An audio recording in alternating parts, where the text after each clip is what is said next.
네, 안녕하세요. 화요일의 화끈한 남자 박한쌤입니다. 네, 최창진입니다. 네. 따라했습니다, 그냥. 여러분들 양의 해를 맞아서 새해 복 많이 받으시고요. 또 2015년도 계획하신 일들 다 이루어지시길 진심으로 바라겠습니다. 전문가님, 네. 모처럼 만에 시청자분들 뵈니까 너무 반갑죠? 한 2주 동안 네. 좀 푹 쉰 것 같죠, 저희들도. 그러니까요. 네. 저기 2015년도 맞이해서 네. 혹시 바라는 거, 기원하시는 거 있으십니까? 네, 저는 뭐니 해도 머니가 최고라고 얘기하시는데요. 저는 그냥 건강이 최고니까 올 한 해 그냥 아프지 말고 건강하시고 하시는 일, 모든 일 다 원하시는 일 다 그냥 편안하게 성취됐으면 그런 바람으로 네. 저희도 그렇고 시청자분들도 그렇고 그랬으면 좋겠습니다. 아, 그렇군요. 네. 자, 우리 최창진 전문가님께서 여러분들을 이렇게 끔찍하게 생각하시는 것 같습니다. 본인 소원을 물어보셨는데 시청자분들 잘 네. 되시길 안지나서나 이렇게 생각하시는 것 같아요. 자, 오늘 그런 마음을 담아서 첫 번째 주제 어떤 건지 한번 살펴보도록 하겠습니다. 자, 라운드 1 보여주시죠.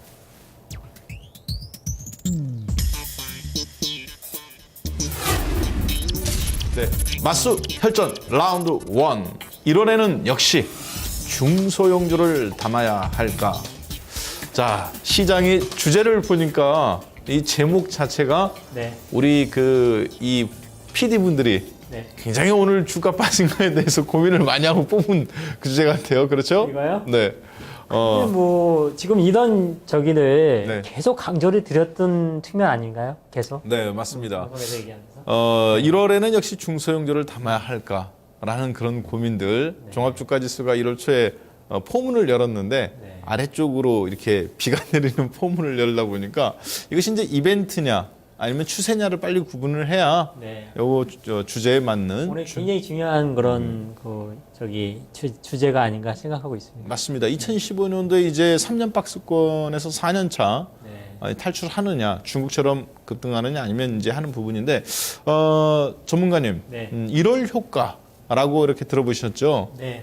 그러니까 이제 지금 2015년도에 중소형주를 우리가 담아서 갈 거냐 상반기에 아니면 그러니까 이제 만약에 시장이 안 된다고 보면 중소형주로 가야 되는 거겠죠? 그러니까 이제 1월 달에 그런데 1월 효과, 주가 상승을 이끌어주면 굳이 중소형주로 갈 필요가 없다. 그래서 이렇게 이제 주제를 이끌은 것 같은데, 먼저 중소형주로 우리가 가느냐, 1월 달에 되느냐, 담아야 되는 부분. 네. 그러면 이제 1월 달에 종합주가 지수 그 명제 속에는 계속 복선으로 깔려 있단 말이에요. 그러면 1월에, 과연 1월 효과가 있느냐. 1월 효과가 없다고 보면 중소형주로 가야 되는 거고, 있다고 보면 낙폭과대 대형주로 가야 되는 건데, 어떻습니까? 1월 효과가 있을 것 같아요? 어때요? 저는 일단은 지금 말씀하신 게 복선이 여러 개 깔려 있거든요. 단순하게 그냥 네. 이렇게만 보죠. 2015년도에 이제 중소형주 중심으로 갈 거냐? 네. 상반기 때, 1, 4분기에. 그 얘기는 거꾸로 얘기하면 종합주가지수가 작년도에 그런 흐름대로 온다는 얘기죠. 네. 그러니까 이제 그런데 그렇지 않고 1월 효과가 있다. 네. 그러면 굳이 그렇죠. 1월 달에는 왜냐하면 정부 정책이라든가 아니면 의욕적으로 이런 걸 많이 발표한단 말이에요. 그래서 그렇다면 굳이 중소형 종목으로 갈 필요가 없단 말이에요. 수익률 측면에서 봤을 때. 그래서 그 두 가지 흐름 속에서 이 주제를 한번 저희가 좀 1차적으로 한번 봐야 될 것 같습니다. 그럼 일단은 그러면 과거의 데이터를 한번 보겠습니다.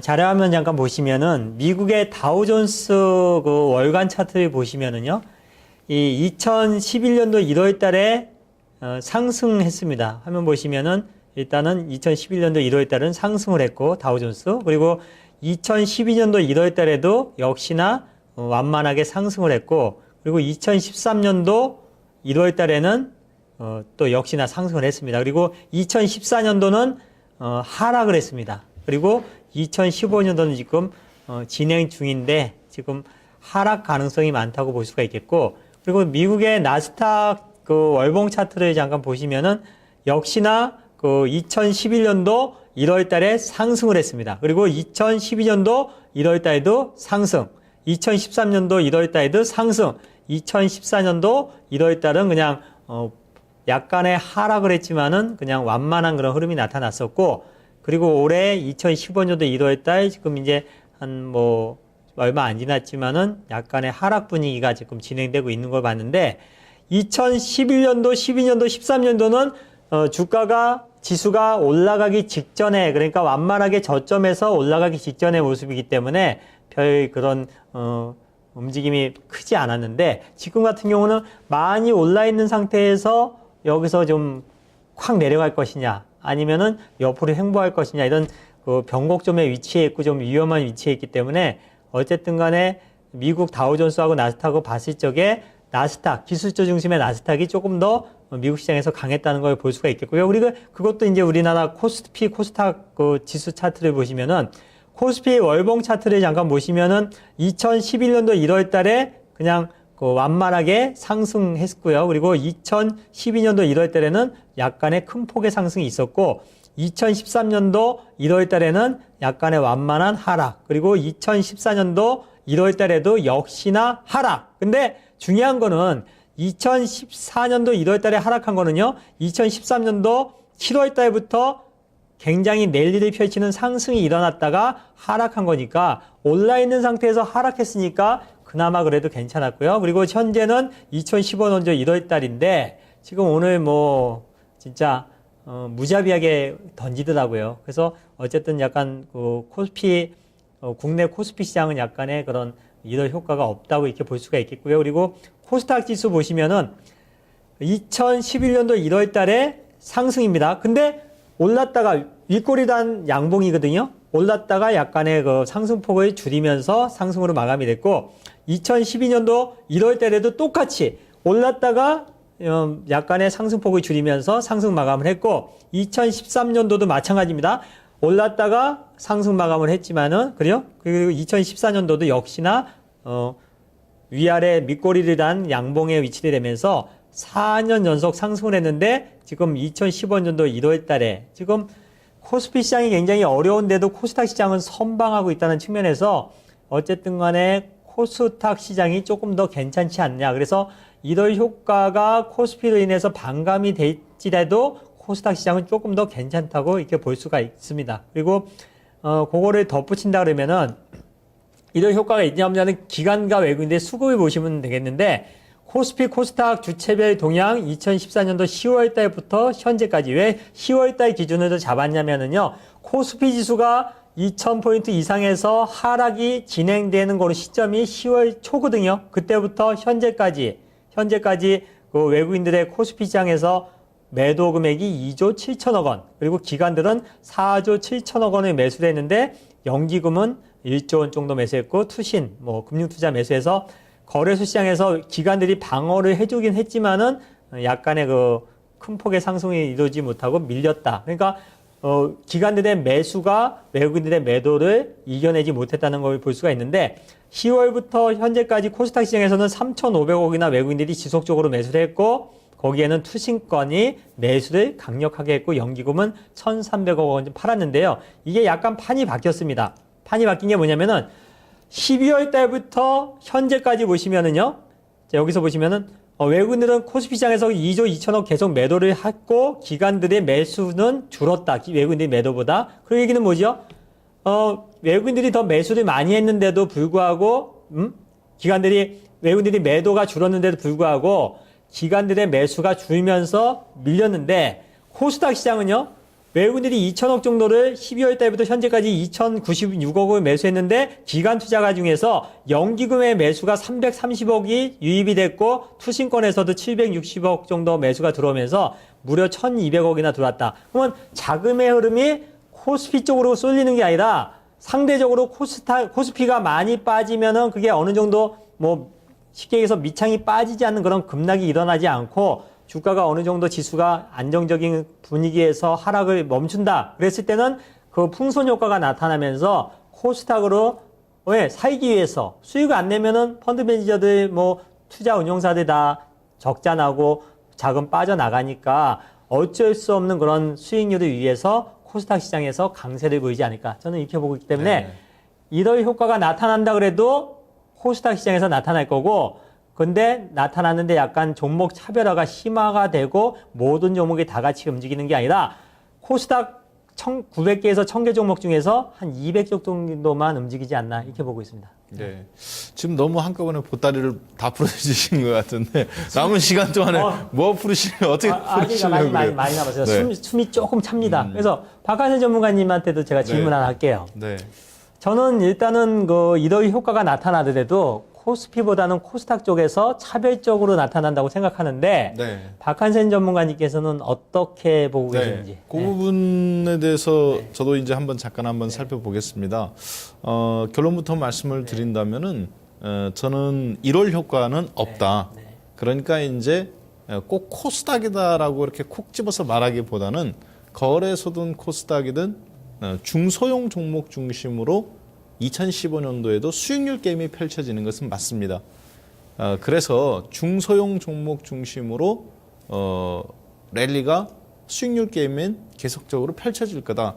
자, 그런데 그동안에는 이제 헬스케어라든가 아니면은 중소형 종목 중에서 이제 뭐 AK 홀딩스 그리고 여러분들 잘 아시는 엘로칩 내에서는 아무래 퍼시픽 같은 거 그리고 이제 그 작년도 같은 경우에 이제 연초 2014년도 상반기 같은 경우에는 뭐 LG 하우시스라든가 현대 리바트라든가 숨어 있던 종목들, 대한방직 같은 종목들, 그러니까 전형적인 그 자산주들 및 그래가면서 수직 증축 리모델링에 대한 수혜주, 그러니까 인구 변화에 대한 어떤 그런 걸로 말미암아서 저 PBR 종목 그리고 인구가 이제 고령화돼가면서 주거 환경이 바뀌는 일본식 패턴을 많이 따라갔어요. 일본에서 이미 20년 전에 있었던 패턴으로 그런 중소형 종목으로 움직였었는데 이번 연도는 거기에다가 그런 패턴들의 종목들이 하나 또 나와가면서 그러니까 인구 구조학적인 측면이 중소형 종목으로 움직이는 핵심이라고 저는 보고 있습니다. 저금리, 저출산 그리고 고령화. 그리고 거기에다가 끼가 있는 중국이 50% 급등 나왔으니까 엘로칩 종목들을 좀 눈여겨봐야 된다고 봐요. 그것이 2014년도하고 가장 패턴이 다른 중소형 종목 중심의 수익률 게임이 펼쳐진다라고 보고 있는데 먼저 이제 1월 효과만 놓고 보면은 그렇게 보는 이유는 바로 이 1월 효과에 대한 부분 때문에 그렇습니다.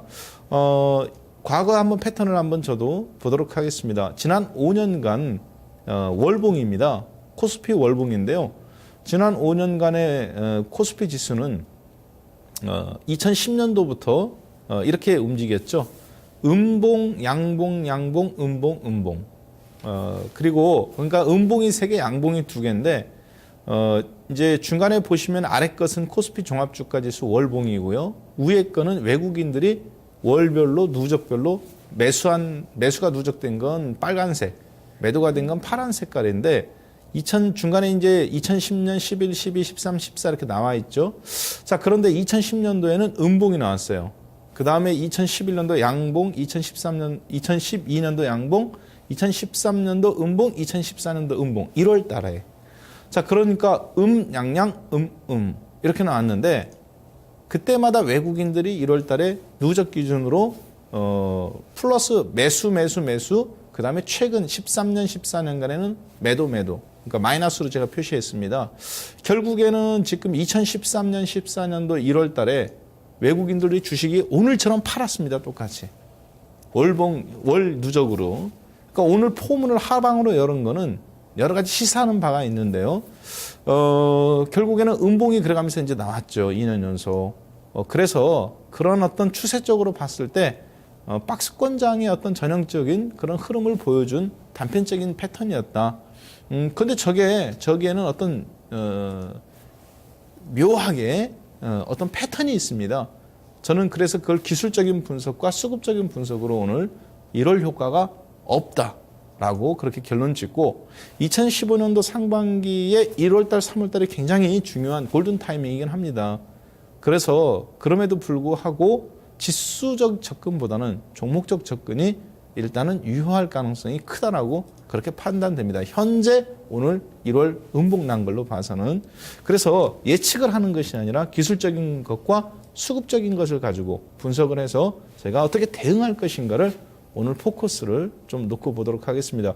그래서 아까 전문가님께서 저한테 질문을 던지신 것처럼 저도 1월 효과는, 그러니까 지수에 대한 1월 효과는 실질적인 없다. 그렇게 패턴적인 분석으로 파악이 되고요. 그리고 그거에 대한 근거는 몇 가지 좀 패턴이 있는데 여기서 재미난 게 있어요. 그러니까 이제 1월 달 전에 12월 달하고 11월 달 앞에 두 달이 있었죠. 네. 자, 그런데 양봉이 나왔을 때는 11월, 12월이 양봉. 그러면 12월 달에도 1월 달에도 양봉이 나옵니다. 그러니까 전년도 두 번 11월 양봉, 12월 양봉, 그러면 이번 연도 1월 달 양봉. 그리고 그러니까 이런 경우에는 추세가 상승 추세인 경우였어요. 종합주가에서 우상향하는 경우. 그런데 앞에 양봉이 나왔어요. 11월에.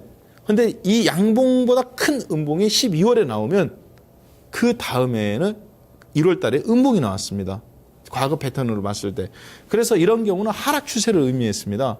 근데 재미난 거는 지금 이 최근 2년간은 어떤 패턴이냐면 양봉이 나오면 1월 달에 음봉이 나와요. 음봉이 11월에 나오면 그 다음 연도에 양봉이 나왔습니다. 이건 뭐냐면 박스권인데 지금 여러분들 혹시 집에서 증권통 꺼내가시고 월봉으로 보시면은 이번 연도는 어떻습니까? 11월에 양봉, 12월에 음봉. 그리고 지금 또 음봉 나왔죠. 1월 달에. 결국은 이것은 약간 하락권이 진행되는 박스 패턴, 약세권의 어떤 추세형 하락 패턴이라고 보시면 되겠습니다. 그러니까 하락으로 강력한 추세는 아니지만 박스권 내에서 제한된 하락이 진행될 가능성이 1월 달 크다. 그래서 저는 1월 전반부의 지수 공략보다는 후반부의 공략이 맞다라고 보고요. 1, 4분기는 어차피 옥석 가리기, 수익률이 되는 중소형 종목들 중심으로 시장이 흘러갈 가능성이 있다. 그렇게 전체적인 그림이 좀 판단이 돼요. 자, 그래서 그런 어떤 패턴 분석을 한번 해봤는데 네. 전문가님께서 아까 말씀하실 때 코스닥의 비중을 좀 많이 뒀지 않습니까?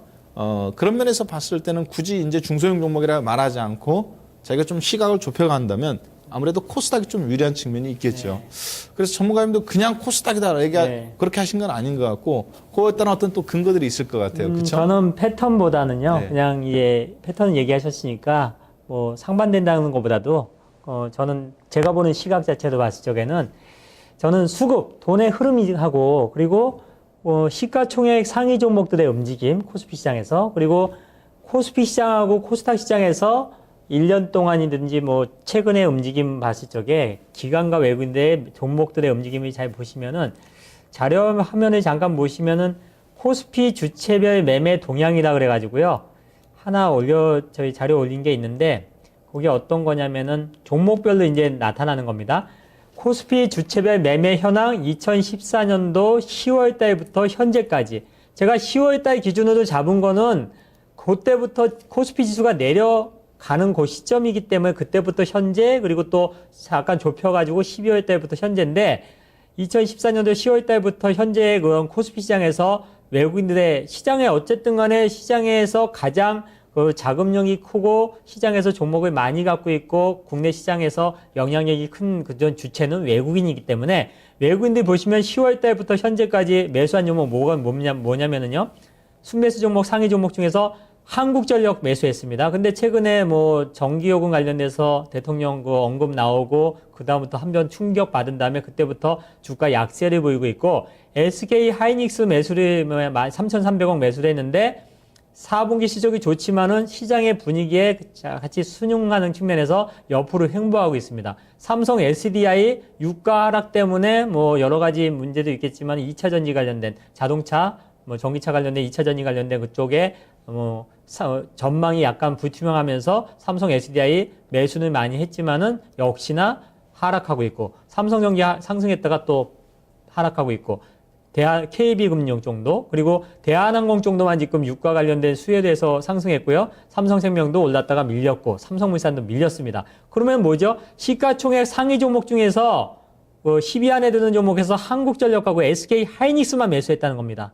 그리고 매도 종목을 보면은 현대차 그리고 SK텔레콤 뭐 여러 가지 종목들이 팔았고요. 네이버 등도 팔았고 기관 투자 같은 경우도 보시면은 시장에서 지수 관련된 영향력이 큰 종목이 아닌 SK텔레콤을 매수했고 삼성화재, 한국전력 이렇게 약간의 지수 영향력이 높은 삼성전자라든지 현대차라든지 이런 종목들이 매수를 안 했다는 거 봤을 때 지수가 올라가기 힘들다는 걸 볼 수가 있겠고요. 그리고 경기 민감주 쪽으로 해서 LG화학, 삼성중공업, GS건설, 뭐 현대건설 이런 종목, OCI 이런 종목들이 실적 부진과 업황 부진을 해서 경기 민감주 쪽으로 지금 분류가 되어 있는 종목들을 대부분 매도를 했다는 걸 볼 수가 있고요. 그리고 코스피 주체별 매매 동향 중에서 2014년도 12월부터 현재까지 약간 10월부터 현재까지를 봤고 12월부터 현재까지 봤을 적에 별로 변동이 없는데 외국인들이 12월 달에는 삼성전자를 무려 9,700억이나 매도를 했고요. 그리고 삼성 SDS 그리고 3,900억 매도했고 현대차 이렇게 삼성 SDS가 상장되면서 시가총액 15위 안에 들어왔는데 그걸 또 때려 팝니다. 삼성전자 때려 팝니다. 그리고 지금 매수하는 종목들은 한국전력하고 뭐 기업은행 이렇게 별로 영향력 없는 종목들이 조금 매수됐다. 그러면 외국인들은 국내 주시장에 주식을 사고 있다는 게 아닙니다. 그리고 기관 투자 같은 경우도 매수를 한 거는 삼성전자 그리고 삼성 SDS 외국인들이 매도한 종목을 그대로 받아줬다는 측면. 그리고 NC소프트 좀 샀고 그리고 이쪽에 매도한 종목들 보시면은 역시나 뭐 삼성물산, 뭐 LG전자, LG화학, 현대중공업, 롯데케미칼 4분기 실적 전망이 다 부진한 종목들을 매도를 한 걸 볼 수가 있겠고요. 그리고 코스닥 시장을 보게 되면 약간의 조금 더 탄력적이고 종목들의 다양성을 볼 수가 있는데 2014년도 10월부터 현재까지 다음 카카오 최근에 핀테크 관련돼서 약간 주목을 받으면서 있죠. 메디톡스 거의 뭐 마카파 상승을 보이는 바이오 헬스케어, 보톡스 관련된 기업이고 내추럴 엔더텍 바이오 헬스케어 그리고 아이센스, 셀바이오텍, 뷰옥스 바이오 헬스케어 관련된 거하고 약간 시장 영향력이 큰 종목들, 시가총액이 높은 종목을 매수를 하고 그 종목들의 수익률을 유지시키기 때문에 코스닥 시장이 좀 더 강세를 보이는 거고요. 매도한 종목들 보게 되면 실적이 안 좋은 파라다이스, 서울반도체 그리고 또 게임이 같이 수익 많이 난 종목들이 차익 실현하는 것들. 그러니까 지킬 건 지키고 버릴 건 버리는데 수익 난 걸 버리고 실적이 안 좋은 걸 버리는 겁니다. 그러면 코스닥 시장의 외국인들의 움직임은 굉장히 합리적이고 좀 더 강한 흐름을 보일 수 있다는 걸 볼 수가 있고요. 기관들도 역시나 다음 카카오, 컴투스 모바일 게임, 원익 IPS 반도체, SFA, 뭐 LED, OLED 쪽, 그리고 파트론, 스마트폰 관련된 종목들 저점에서 이제 치고 올라가는데 이유가 있다고 볼 수가 있고, 인바디, 바이오 헬스케어, 솔브레인 이런 종목들. 그리고 매도하는 종목들은 홈쇼핑 관련된 종목하고 실적 안 좋은 종목들. 요것도 잠깐 좁혀가지고 12월 달 기준으로 이렇게 본다 그래도요. 역시나 그런 종목들을 똑같이 변함없이 외국인들은 바이오 헬스케어, 그리고 모바일 게임, 그리고 또 반도체 관련된 종목들이 매수하는 걸 볼 수가 있겠고 기관들도 똑같은 최근에는 뭐 또 핀테크 관련돼서 전자결제 관련된 종목들도 매수한 걸 봤을 적에 자 계속 더 갈 수 있는 종목들 매수해서 계속 수익률 유지시키고 수익 났다가 여기서 이제 어느 정도 주가가 정체됐다고 보는 종목들은 차익 실현하고 위에서 빼고 밑에서 넣고 이래가지고 계속 차곡차곡 벽돌 쌓듯이 이렇게 유지를 하는 걸 봤을 적에 저는 여러 가지 봤을 적에 코스피보다는 코스닥이 유리하다고 볼 수가 있겠고요. 그리고 시가총액 상위 종목들의 저거를 한번 보겠습니다. 코스피 시가총액 상위 종목들 14개 종목을 지금 제가 올려드렸는데요. 여기에서 오늘 전 종목이 다 빠졌습니다. 다 하락을 했는데 삼성전자 목요일날 실적 발표 있습니다. 그리고 현대차 최근에 환율 관련이라든지 여러 가지 이슈 때문에 좀 약세를 보이고 있고 여기에 이제 삼성그룹주 관련된 종목들이 삼성전자, 삼성 SDS, 삼성생명, 그리고 제일모직까지 4종목이 포진되어 있는데 다 역시나 상태가 안 좋습니다. 그래서 연말에 12월 연말에 기관들이 제일모직하고 삼성 SDS 갖고서 상반기에 수익이 못 난 거를 한 방에 딱 수익을 내고서 외국인들한테 떠넘겼습니다. 그래서 아마 12월 연말까지 딱 유지시키고 1월 초부터 해가지고 제일모직 후려쳤죠. 그리고 삼성 SDA 지금 어느 정도 차익 실현하고 있는 걸 봤을 적에 기관들은 이번에 굉장히 매매를 잘했다. 외국인들이 조금 화가 나 있을 것도 같습니다. 그래서 저는 코스피 실적 부진이라는 그런 4분기 전망이 나오기 때문에 역시나 풍선 효과를 계속 노리면서 또 지금 모든 종목들이 다 하락하는 시장은 아니라고 생각하고 있거든요. 그래서 좀 더 이쪽에서 계속 약세들이 보인다. 코스피 시장에서 실적 부진들이 약세들이 보이면은 한쪽에서는 급등하는 종목들이 나타난다. 그게 최근에 뭐 급등하는 종목들이 정상적이면서도 기관 수급과 외국인 수급이 들어가는 것들이 충분한 이유가 있다고 보고 있습니다. 지금 일단은 이제 이렇게 어찌됐든 핵심은 네. 거래소보다는 코스닥에 대한 네. 부분들 그리고 외국인들처럼 그러니까 이제 올라가는 가격 지표만 보고 따라가는 것이 아니라 흐름상 미리 올라갈 것 같은 부분들을 야금야금 모아가는 그런 외국인들의 패턴 그런 것들처럼 이렇게 이제 1월달에 매집 중소형주 중심으로 보자 네. 라운드 원에서 물었던 부분 질문들을 중소형주 종목에 대한 부분 근거를 얘기해 주셨어요. 네. 자 그러면 이제 저희가 그런 어떤 중소형 종목들 중에 근거를 얘기하셨는데 그거는 이제 근거고 그러면 이거를 이제 단기로 볼 거냐 장기로 볼 거냐 그리고 중소형 종목 거래소에서도 코스피에서도 낙폭과대 대형 종목들이 또 지수가 반등이 나올 때 타이밍이 있으니까 저 같은 경우는 이번 1월 달에는 물론 이제 아직 1월 달이 마감되진 않았습니다. 1월에 양봉으로 전환된다면 가능성이 있다고 보지만 1월 달에 음봉 상태로 끝나면은 그러니까 저는 예측을 하자는 게 아니라 이제 보고 대응을 하자는 거거든요. 네. 그러면은 1, 4분기에는 이렇게 뭐라 해야 될까요? 지수가 1, 4분기에 크게 박스권 내에서 맴돌다가 그냥 끝난다. 3월 달까지 그렇게 보는 거죠. 다만 그거에 대한 어떤 접근 방식이라든가 이런 부분은 좀 차이가 있을 것 같아요. 그러니까 이번 달에 1월 효과는 저는 없다고 보지만 2015년도는 2014년도보다 그래도 주가 상승 레벨이 유리한 환경에 저는 있다고 보는 사람입니다. 그러니까 오늘 주가가 하락을 했지만 그래서 하락은 했고 시장은 안 좋지만 그리고 오늘 주제에 따라서 1월 달에는 시장이 현재 상태로 봤을 때는 주가가 크게 레벨업하기는 어렵다고 보는 거죠. 그러나 2015년도 전체적인 상반기 흐름은 2014년도보다는 오히려 긍정적인 측면이 있다. 오히려 낙폭과대 종목들 중에서 먹을 것이 있다라고 저는 보고 있거든요. 그러면 제가 하나 네. 질문해 드릴게요. 그런데 이제 그러니까 이제 투자 접근 방식에서 우리가 이제 그럼 어떻게 투자 전략을 세울 거냐. 그러니까 저 같은 경우도 보는 관점은 똑같아요. 중소형 종목의 수익률 게임은 맞다. 그러나 그걸 이제 장기로 볼 거냐 단기로 볼 거냐.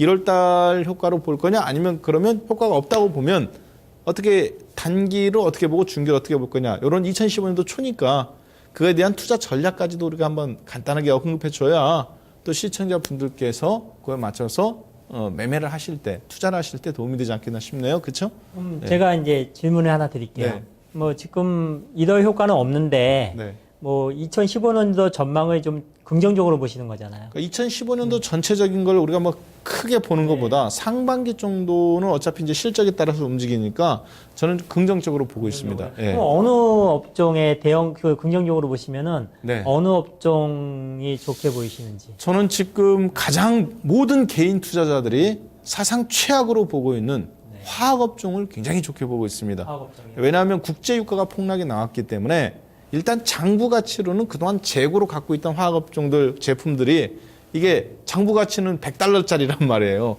그때 뽑은 거니까. 그래서 이것이 이제 실적에 지금 반영된 부분에서는 사상 최악입니다. 그러나 이미 $50까지 떨어진 국제유가가 원가 절감 효과가 이제 앞으로는 반영이 된단 말이에요. 그래서 주가가 이렇게 최악으로 떨어진 상태. 요 시점이 저는 화학주들을 접근할 수 있는 최적의 타이밍이다. 특히 중국과 맞물려 있는 롯데케미칼이라든가 이런 종목들, 한화라든가 이런 종목들은 중국 주가가 이미 60%가 급등이 나왔기 때문에 긍정적으로 보고 있습니다. 반면에 조선주 같은 경우는 부정적으로 봐요. 왜? 국제유가의 효과를 노린다고 보다는 중국과 경쟁해야 되기 때문에.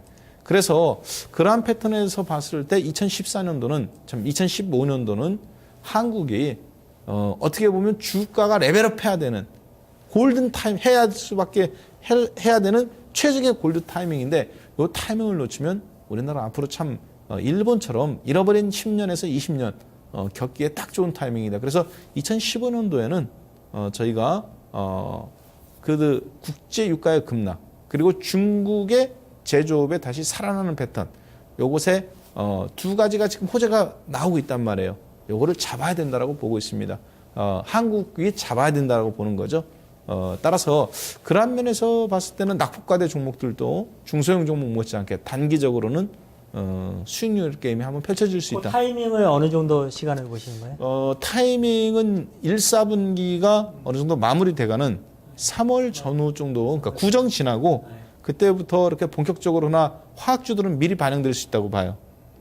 화학주들은 1월 중순이나 이때부터도 미리 땡겨서 워낙 낙폭이 크게 빠졌고 국제 유가에 대한 부정적인 부분이 이미 주가에 선반영됐기 때문에 이제는 원재료 절감 부분이 반영될 타이밍이다. 그렇게 좀 판단되기 때문에 그렇습니다. 저도 그러나 이제 오늘 주제만 놓고 본다면 1월 효과를 놓고 본다면 이렇게 볼 수 있겠어요. 하락 추세 확률이 1월 달에는 좀 높아 보입니다. 현재 음봉 상태로 봐서는. 그리고 외국인이 또 2013년, 2014년처럼 1월 달에 주가를 때리고 있다라는 거. 오늘 또 선물을 9,000개 하방으로 포문을 열었다는 거. 이런 면에서 봤을 때는 코스피 지수는 1월 달에 조금 버벅거리지 않겠나. 그렇게 좀 판단되고 반면에 실적이 지난 3년간에 비해서 호전이 되고 있는 중소형 종목들이 굉장히 많습니다. 우량한 종목들이. 그러한 종목들이 이미 구조조정을 끝낸 종목들이 있기 때문에 그러한 종목들은 계속 우상향 가능하다고 보여지는데 대표적인 것이 바로 그러니까 중소형 종목이다 해서 무조건 보는 것이 아니라 철저하게 실적 구조조정 과정을 거치고 인력 구조조정뿐만 아니라 재무 파트의 구조조정, 효율과 집중성으로 거치고 그러한 종목 그리고 지배구조의 정점에 있는 기업들 이런 종목들은 2015년도에 AK홀딩스나 LG하우스나 이런 종목들처럼 꾸준한 상승이 가능하다고 보는데 대표적인 중소형 종목들로 뽑아본다면 도레이케미칼이라고 있어요. 옛날에 웅진케미칼인데 도레이라는 일본 업체한테 팔렸죠. 이런 회사들 같은 경우는 이미 약간 언론은 왔습니다만 단적인 예로 본다면 2015년도에 주목해야 되는 실적 호전주로 보고요. 두 번째, 지배구조 개선 파트. 그러니까 이제 AK홀딩스라든가 노르홀딩스처럼 지배구조를 법적으로 개선해야 되는 그러한 종목 중에서 지금 거래가 정지됐죠. 바로 한솔그룹의 한솔재지. 예. 한솔 오크밸리 땅 뭐 중국에 4천억에 80만 평 일정 부분 갖고 있는 거 조금 450만 평 중에서 넘긴다고 하니까 그런 부분에서 봤을 때는 2015년도에 저는 가장 기대되는 그룹사 하나 꼽아라. 그러면 사실 한솔그룹 꼽고 있습니다. 연말부터 준비는 했었어요.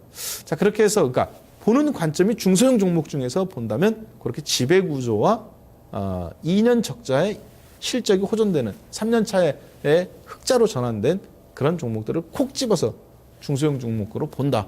이렇게 여러분들한테 종목까지 떠서 먹여드린다면 그렇게 볼 수 있다는 거죠. 단적인 예로. 그러한 투자 전략으로 접근하는 게 맞다라고 생각됩니다.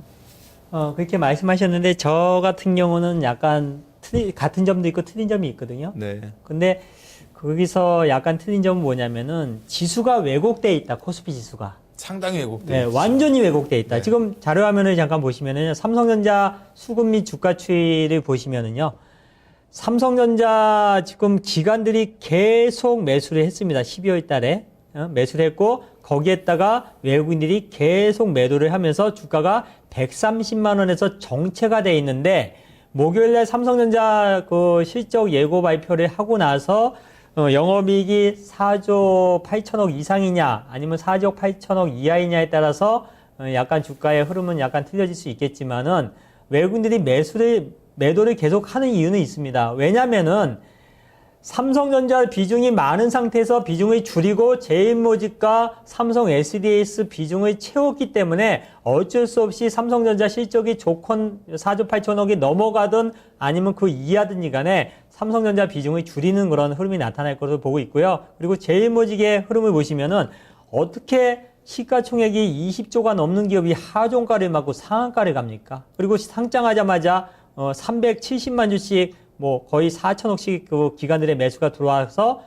외국인들이 팔고 또 거기다가 하종가 맞고 오늘도 하락을 했는데 외국인들 매수는 어쨌든 간에 상장하자마자 공모주 받은 거를 매도 쳐가지고 차익 실현하고 기관들은 그 물량을 받아가지고 단기적으로 주가를 끌어올려가지고 연말 12월 말 수익률이 딱 극대화 시켜놓고 그냥 연초에 그냥 매도 치고 빠져나온 거거든요. 그러니까 이거는 약간의 뭐랄까 메이저급 그런 주가 그 전략이라고 볼 수가 있는데 좀 더 심한 얘기를 쓰려고 해도 방송이니까 못 쓰겠고요.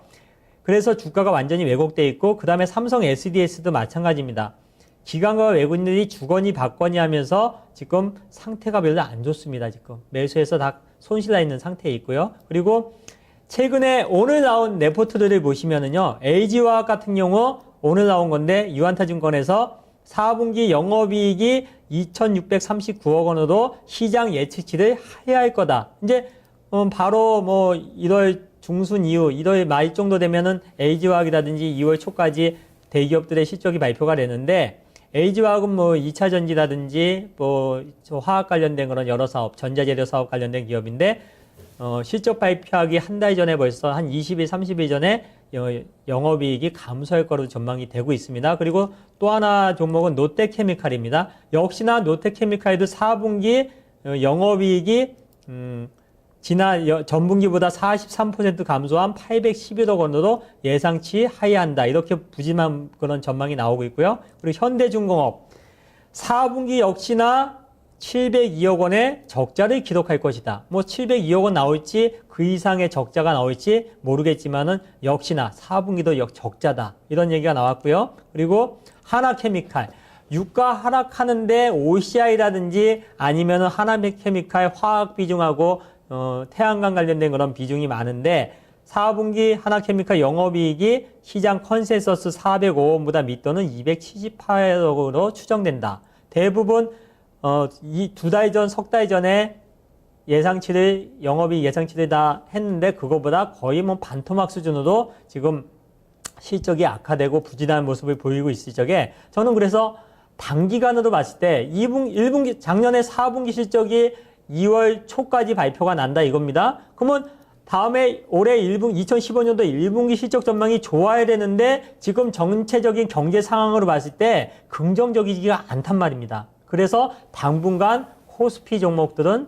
재미가 없을 거다. 이렇게 볼 수가 있겠고요. 그리고 코스닥 종목들 2014년도부터 현재까지 작년 한 해 동안에 외국인들과 기관들이 쭉 매수한 종목들 이게 보니까 뭐 메디톡스, 원익IPS, 내추럴엔도텍 대부분 이게 한 17개 종목이 되는데 기관과 외국인들이 지속적으로 매수한 종목들은 대부분 한 80% 정도의 확률로 많이 올랐습니다. 뭐 안 오른 종목도 있고 하락 종목도 있지만은 그리고 기관들이 순매수한 종목들 다음카카오, 컴투스, EGAEMN, SFA, 게임비 이렇게 쭉 보시면은 대부분 종목들이 특징이 뭐냐? 시장 지배력 1위 기업이고 업황이 개선되고 그리고 실적이 호전되는 기업들이 대부분입니다. 그런 종목들을 연초부터 해서 1년 동안에 쭉 매수를 했는데 뭐 대부분 50%, 100% 수익난 종목들이 10개 중에서 7, 8개는 된다 이겁니다. 그러면 뭐죠? 코스피 지수가 올랐다 빠졌다 박스권에 있든지 간에 코스피 지수가 박스권에 있다 박스권에 치고 내려갔든지 간에 시장의 흐름은 현대중공업이라는 경기 민감주가 2011년도 고점을 찍고 내려가는 그 시점, 2012년도, 13년도, 14년도 이렇게 변화가 되면서 약세를 보이는 이 시점에서 코스닥 종목들은 2011년도, 2012년도, 13년도, 14년도 그 1년에 그 한 해 동안에 대박주들이 다 나타났답니다. 스마트폰 관련된 종목들, 바이오 헬스케어, 뭐 LED 관련된 종목들, 뭐 최근에 사물 인터넷 이런 종목들 그 시대에 맞게 코스피 시장에서 경기 민감주들이 고점에서 반토막 내려오는 구간에서 코스닥 종목들 선별적으로 실적이 호전되는 종목들은 미국 시장도 마찬가지입니다. 미국 시장에서 앞에서 땡기면서 바이오 헬스케어 땡기죠? 그럼 국내 주시장에도 그거에 관련된 그런 트렌드에 맞게 그런 종목들이 같이 움직였다. 최근에 사물 인터넷이라든지 뭐 핀테크 관련된 종목들 그리고 전자 상거래 관련된 종목들 이런 종목들이 우리나라 한국 자체만의 문제가 아니라 세계는 하나가 되면서 미국 시장과 유럽 시장 이런 쪽에서 뭐 대표적인 그런 성장하면서 주목을 받는 기업들에 관련된 그 부과되는 그런 그 기업들의 주가는 1년에 100% 오르는 거는 뭐 굉장히 쉽게 올라갔다. 이렇게 봤을 적에 올해도 아마 그런 전망이 나타나고 있거든요. 왜? 대부분 종목들이 만약에 추가적인 하락보다는 최소한 옆으로 행보하거나 또 거기에서 수익에 갈급한 그런 투자자들, 메이저들이, 기관이나 외국인들이 자기들이 많이 매집했거나 실적과 호족한 종목들을 찍어가지고 그냥 끌어올리는 거거든요. 그래서 저는 계속 강조드리지만은 이제는 지수는 왜곡이 됐기 때문에 지수보다는 업황과 종목과 시장 지배력 1위 종목에 집중하자. 이런 쪽으로 계속 저는 강조를 드리고 싶습니다. 네. 네. 그렇게 해서 그러면 저희 투자 전략까지 1월달 과거 사례를 통해서 한번 투자 전략까지 전부 다 마무리 짓고 네. 두 번째로 건너가 보도록 하겠습니다.